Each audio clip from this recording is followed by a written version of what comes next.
जय हिंद। देखिए, ट्विटर को लेके जो विवाद चल रहा है उसको हम समझते हैं, और ओटीटी प्लेटफॉर्म के लिए सरकार ने जो गाइडलाइंस बनाए थे उसके लिए क्या सही और क्या गलत है इसके बारे में समझते हैं हम लोग। और चाइना ने किस तरह से कोरोना वगैरह को लेके किस तरह से भारत का मजाक उड़ाया है इसको समझते हैं। देखिए, पिछले कुछ दिनों से ट्विटर ने कुछ ऐसे काम किए जो उसे नहीं करना चाहिए था, जिसमें सबसे गलत किया उसने हमारे उपराष्ट्रपति वेंकैया नायडू का ब्लू टिक छीन के उनका मतलब अकाउंट कुछ देर के लिए हटा दिया। हालांकि बाद में उसने कहा सफाई देते हुए वापस दे दिया। मोहन भागवत जी का अकाउंट मतलब ज़्यादा दिन से एक्टिवेट नहीं था तो इनका ब्लू टिक छीन लिया। सोच रहा ट्विटर अमेरिका में, उसको क्या पता कि इंडिया में ही आरएसएस के हैं, कितना पावरफुल आदमी है। मतलब जो भी अभी करंट सिनेरियो में जो बीजेपी गवर्नमेंट है उसमें तो जो भी जाता है आरएसएस के थ्रू जाता है, तो इन लोग का लंबा पहुंच है। हालांकि ट्विटर ने कभी कभी सही भी एक्शन लेता है, जैसे हमारी बहन का अकाउंट सस्पेंड कर दिया। ये कुछ ज़्यादा ही बड़बड़ाती रहती थी। अब इनको इंस्टाग्राम पे कोई पूछ नहीं रहा है, बेचारी परेशान है। अब इनका पासपोर्ट भी रिन्यू को लेकर दिक्कत चल रहा है। देखिए, गवर्नमेंट ने एक बहुत सोची समझी और बहुत बेहतर डिसीजन लिया था। अब कि हर सिक्के के दो पहलू होते हैं, हम दोनों के पॉजिटिव और निगेटिव समझेंगे। गवर्नमेंट ने 2021 में एक नया कानून लाया, बिल पास किया, जिसका नाम था information technology intermediary guidelines and digital media ethics code rule 2021। अभी इतना लंबा चौड़ा नियम है, इसको बस समझिए कि ये नियम आया जो इसमें ये दोनों चीज को कवर करता है। एक ओटीटी प्लेटफॉर्म को करता है, अब ये और सोशल मीडिया दोनों को करता है वहां पर। अब ये ओटीटी प्लेटफॉर्म क्या होते हैं? ओवर द टॉप, जैसे पेंडेमिक आया, लॉकडाउन हुआ, सिनेमा घर में मूवियाँ शूट दिखानी बंद हो गई क्योंकि सिनेमा घर बंद हो गए थे। तो बॉक्स ऑफिस जहाँ पे टिकट कटाया जाता है ना वो फिल्म देखने के लिए, उसे बॉक्स ऑफिस कहते हैं। तो बॉक्स ऑफिस बंद हो गया। अब बॉक्स ऑफिस पे पहले क्या था, टिकट बिकते थे। तो पूरे हिंदुस्तान में जितने सिनेमा घर हैं सब लाइसेंस है, सबको पता है कहाँ कितने सिनेमा घर है। तो उस पर देखा जाता था कितना का टिकट बिका है, तो बोला जाता था इस फिल्म ने पहले दिन में 50 करोड़ कमा लिया, इतना कमा लिया। अब ये नहीं सुनते होंगे क्योंकि अब सिनेमा घर बंद है, तो ये ओवर द टॉप प्लेटफॉर्म पे इसको रिलीज किया जाता है। जैसे नेटफ्लिक्स है, अमेजॉन प्राइम है, एमएक्स प्लेयर, कई ठो है सब। ओटीटी का तो कोई कमी नहीं है, बहुत सारे हैं सब। अब ये ओटीटी वाले क्या करते हैं, ये फिल्म को खरीद लेते हैं, एक फिक्स अमाउंट दे देते हैं कि भैया ये लो और तुम हमें अपनी फिल्म भेज दो, इतना लेके तुम चले जाओ। अब ये ओटीटी वाले कैसे कमाते हैं लोग? अब ये कैसे कमाते हैं, तो ये हम लोग से मंथली सब्सक्रिप्शन ले लेते हैं, 200-300 जिस हिसाब से रेंज है, या फिर साल भर का ले लेते हैं। कुछ ऐसे भी ओटीटी प्लेटफॉर्म है जो यूट्यूब की तरह काम करते हैं। आप वहाँ मूवी देख सकते हैं, पैसे नहीं लगेंगे, बट बीच बीच में एड्स यानी प्रचार आने लगते हैं सब।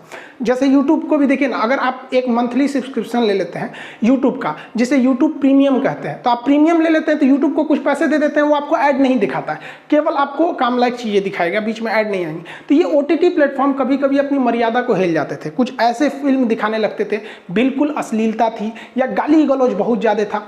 अब घर में लड़के भी रहते थे तो गवर्नमेंट के ऊपर बहुत प्रेशर भी पड़ता है, तो इसी के लिए कंडक्ट करने के लिए लाया गया था इस चीज को। तो इसमें काफी सारे सुधार किए गए हैं इस ओटीटी प्लेटफॉर्म में। अब इसमें कई सुधार है। अब जिसके तहत आपको पहले जो फिल्म सर्टिफिकेशन दिया जाता है, central board of film certification के द्वारा दिया जाता है, इसे सीबीएफसी। किसी भी मूवी को स्टार्ट होने से पहले इस तरह से एक सर्टिफिकेट देखते होंगे, जिसमें आप अगर देखेंगे अ या यू, ये यू सर्टिफिकेट का मतलब होता है यूनिवर्सल। इसको हम लोग कहते हैं अनरेस्ट्रिक्टेड।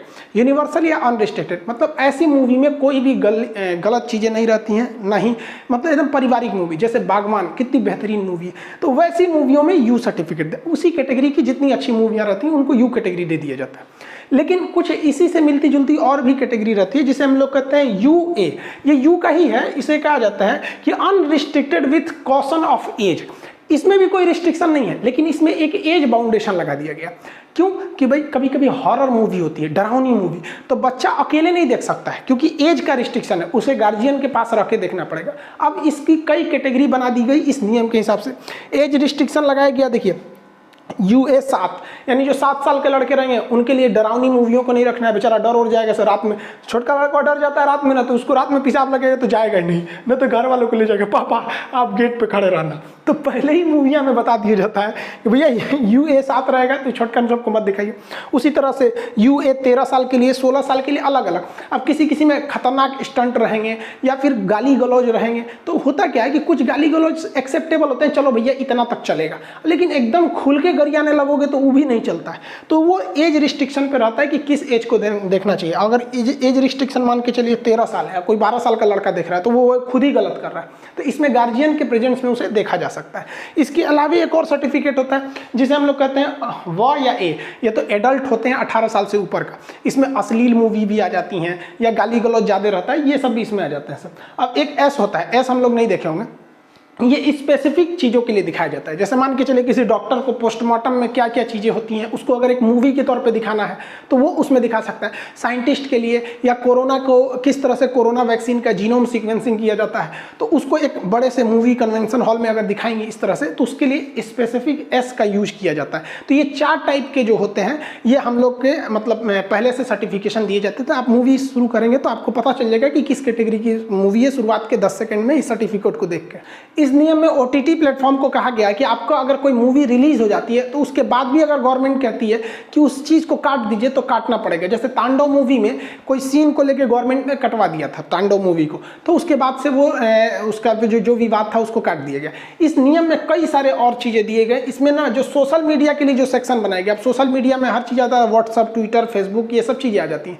तो उसमें नियम काफ़ी अच्छा गवर्नमेंट ने बनाया। सबसे पहले उन्होंने कहा कि भाई आपको फर्स्ट ओरिजिनेटर का पता करना पड़ेगा कि सबसे पहले इसको किसने डाला। जैसे किसी वीडियो से बवाल मचता है तो सबसे पहले किसने डाला, या किसी पोस्टर से होता है तो किसका, तो ओरिजिनेटर का पता चल जाएगा।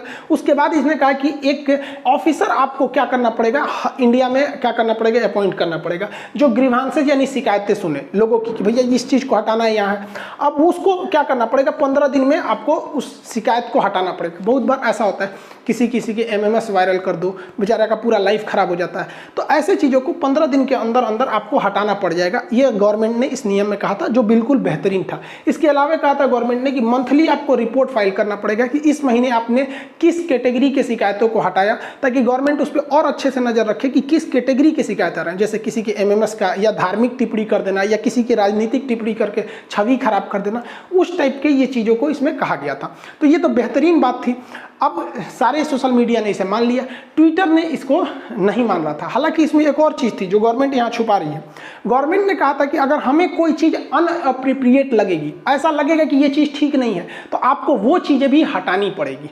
तो ट्विटर ने कहा कि इस तरह से तो आपने तो कोई डिफिनेशन ही नहीं दिया ना कि आपको कौन सा चीज़ अच्छा लगता है या कौन सा चीज़ खराब लगता है। तो आप तो किसी चीज़ को कहेंगे हटा दीजिए, तो फिर हमारा तो एक तरह से आप मेरे मुँह पर लगाम लगा दीजिए।